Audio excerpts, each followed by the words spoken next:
ভরতর্ষ যে কালে গমন করিলে যোগীগণ পুনর্জন্ম প্রাপ্ত হন না এবং যে কালে গমন করিলে পুনর্জন্ম প্রাপ্ত হন তাহা বলিতেছি।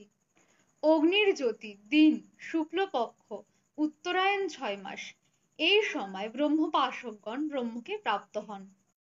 ধূম রাত্রি কৃষ্ণপক্ষ দক্ষিণায়ন 6 মাস, এই সময় অর্থাৎ এই সকল দেবতাগণের লক্ষিত পথে গমন করিয়া কর্মী পুরুষ স্বর্গলোক প্রাপ্ত হইয়া তথায় কর্মফল ভোগ করত পুনরায় সংসারে পুনরাবৃত্ত হন।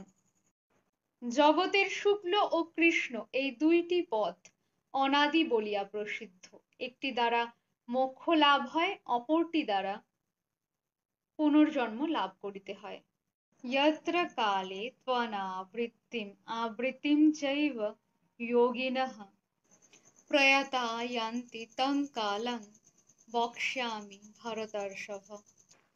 अग्निर्ज्योतिरः शुक्लः षण्मासा उत्तरायणम् तत्र प्रयाता गच्छन्ति ब्रह्म ब्रह्मविदो जनाः। धूमरात्रिस्तथा कृष्णः षण्मासा दक्षिणायनम् तत्र चान्द्रमासं ज्योतिर्योगी प्राप्य निवर्तते। शुक्ल कृष्ण गति हेते जगतः शाश्वते मते एकया यात्यनावृत्तिम् अन्यया वर्तते पुनः।